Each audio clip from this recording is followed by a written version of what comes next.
शनिवार रविवारचा सुट्टीचा दिवस आणि गरम गरम वरण बट्टी, गरम गरम वरण आणि छानशी कोशिंबीर, हेच स्वप्न असतं प्रत्येक विदर्भकरांचं आणि खानदेशकरांचं. तर आज सगळ्यांची फेवरेट अशी बनवूया आपण वरण बट्टी. पण त्यामध्ये एक ट्विस्ट आहे. तो काय आहे हे तुम्हाला व्हिडिओच्या मध्ये समजेल आणि शेवटी पण समजेल.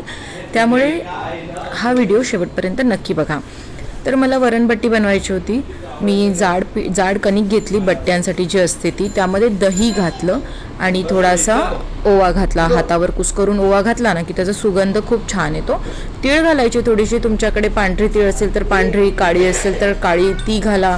त्यानंतर मी कांद्याच्या ज्या बिया असतात ना त्याला मंगरेल सीड्स म्हणतात, तर मी त्या पण घालते. पण आता सध्या त्या माझ्याकडे नव्हत्या अवेलेबल, तर त्या नाही घातल्या. मग मीठ, खायचा सोडा किंवा इनो असेल तर इनो, तर हे सगळं टाकून घ्यायचं. मग हे सगळं टाकलं की आधी कोरडंच मिक्स करायचं आणि तुम्हाला वाटल्यास तुम्ही तेलही घालू शकता. आणि छान हे असंच हाताने आधी एकजीव करून घ्यायचं. आधी पाणी घालायचं नाही, असंच टाकायचं. आपल्याला वाटल्यास आपण हळदही घालू शकतो, कोणी तिखटही टाकते यामध्ये थोडंसं. तर हे आपल्या चवीचा प्रश्न आहे की आपल्याला जसं हवं आहे तसे आपण करू शकतो. आणि आता हे असं हाताने छान मिक्स करून घ्यायचं, एकजीव करायचं, जेणेकरून जो सोडा आहे, अजवाईन आहे, तीळ आहे, असं पाणी टाकलं की त्याचा गोळा होतो ना, पण असं कोरडंच आधी ते मिक्स करून घ्यायचं, जेणेकरून हे पूर्ण पिठाला लागेल. मग हळूहळू पाणी घालून आपल्याला फार पातळसर कणिक नाही भिजवायची आहे, जशी चपात्यांना असते तशी नाही, थोडी घट्टच भिजवायची आहे ही. आणि अशी बघा मी दिसते तुम्हाला, फार पातळही नाही आहे आणि फार घट्ट पण नाही आहे, नॉर्मल मीडियम याच्यामध्ये बनवायची आपल्याला. सो ती अशी छान मळून घ्यायची आहे, नरम करून घ्यायची. ती झाल्यावर त्याला रेस्ट करायला ठेवायचं आहे, झाकून ठेवायचं आहे थोडा वेळ, 5 ते 10 मिनिटं किंवा अर्धा तास झाकलीत तर खूप बेस्ट आहे. सो ही अर्धा तास आपण कवर करून ठेवूया, झाकून ठेवूया हिला. पण ही झाकून होते तोपर्यंत आपल्याला वरणाची पण तयारी करायची आहे. तर वरण कसं बनवायचं हे मी नेक्स्ट व्हिडिओमध्ये सांगते, कारण माझी मसाला वरण बनवण्याची पद्धत थोडी वेगळी आहे. मी यावेळेस साधं वरण नाही बनवलेलं होतं, फोडणीचं वरण होतं, पण ते थोडं वेगळं होतं, आंबट गोड टाईप होतं. तर मी त्याची रेसिपी पण नक्की शेअर करेल तुमच्यासोबत. आणि आता जेव्हा मी बट्ट्या बनवायला घेते अर्ध्या तासानंतर, तेव्हा ह्याला मी तेल लावून घेतलं आणि त्याला असं हाताने मिक्स करून घेते व्यवस्थित. पुन्हा एकदा चोळून ह्या गोळ्याला मऊ करून घ्यायचं, अशा प्रकारे जे तुम्हाला दिसतंय.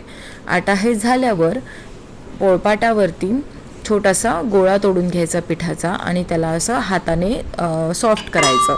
त्यानंतर थोडंसं तेल लावायचं, याला पीठ नाही लावायचं, याला तेलच लावायचं आणि लाटून घ्यायचं. छोट्याशा पुरीसारखं असतं ना तसं लाटून घ्यायचं. बघा ह्याप्रमाणे याला असं लाटून घ्यायचं.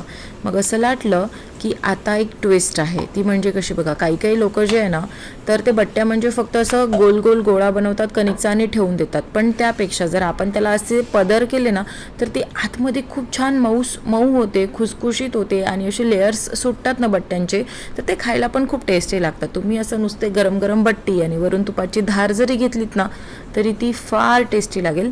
तुम्ही एक वेळ ट्राय करा आणि मला नक्की सांगा की तुम्हाला हे कसं वाटलं आणि माझी रेसिपी तुम्हाला कशी वाटते किंवा तुमची बट्ट्या बनवण्याची पद्धत कशी आहे, तर ती पण मला कमेंट करून सांगा.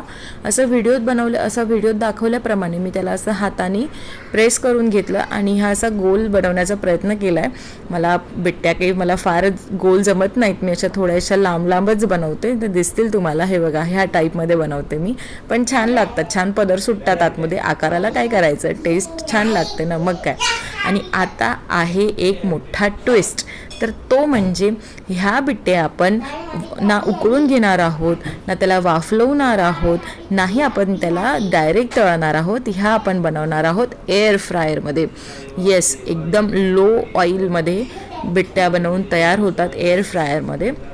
मी जेव्हापासून एअर फ्रायर घेतला ना, मी तेव्हापासून बिट्ट्या ह्या एअर फ्रायरमध्येच बनवते, कारण तेलही कमी लागतं, वेळही वाचतो आणि पटकन होतात. सो मी एअर फ्रायर आधी प्रीहीट करून घेतलं होतं 10 मिनटासाठी नॉर्मल 120 डिग्रीवर. आणि फार जास्त टेम्परेचर नाही ठेवायचं, म्हणजे 200पर्यंत पण नाही ठेवायचं सुरुवातीला टेम्परेचर खूप कमी ठेवायचं, जेणेकरून जो आतली पण कणिक असते ना ती शिजून येते. सो 120-180मध्ये तुम्ही 10-1 मिनटं शिजवून घ्या तुमच्या याने, ते काही जळत नाहीत. मग असं तेलाने ह्या ज्या ब्रशनी आहे ना त्यांनी ग्रीस करायचं त्याला. हे बघा दिसतंय थोडंसं छान क्रिस्पी क्रिस्पी होतो आहे. कमी तेल लागतं आहे, म्हणजे अगदी तुम्ही म्हणता ना की चमचाभर तेलामध्ये ह्या बनवून होतात. सो असं कमी तेल लागतं, हेल्दी होतं, आपण सगळेच खाऊ शकतो कारण आजकाल कुणी फ्राईड फार खात नाही, डीप फ्राईड वगैरे. तो हे ऑप्शन खूप बेस्ट आहे आणि मला तर एअर फ्रायर खूप आवडतं. तुम्हाला अजून जर एअर फ्रायरच्या रेसिपीज बघायच्या असतील ना तर मला नक्की कमेंट करून सांगा. मी डेली लाईफमध्ये एअर फ्रायर कसं यूज करते, मग खूप गोष्टी बनतात त्यामध्ये, तर ते मी तुमच्यासोबत नक्की शेअर करेल. मला सांगा कमेंट करून तुम्हाला काय काय बघायला आवडेल अजून. सो हे आहे, अशा तेल लावून घेतलं त्याला आणि तेल लावून झाल्यावर परत आता म्हणजे बाजू उलटसुलट करून घेतली त्याची आणि 10 मिनटासाठी परत एअर फ्रायरला ठेवला. हे मी आता थोडं टेम्परेचर वाढवलं होतं, म्हणजे 180च्या वरतीच होतं याचं टेम्परेचर, कारण थोडा वरचा जो लेअर आहे थोडं खुसखुशीत व्हायला हवा. तर ही आपली डिश बनवून तयार आहे. कशी वाटते मला नक्की सांगा आणि तुम्ही देखील ट्राय करा.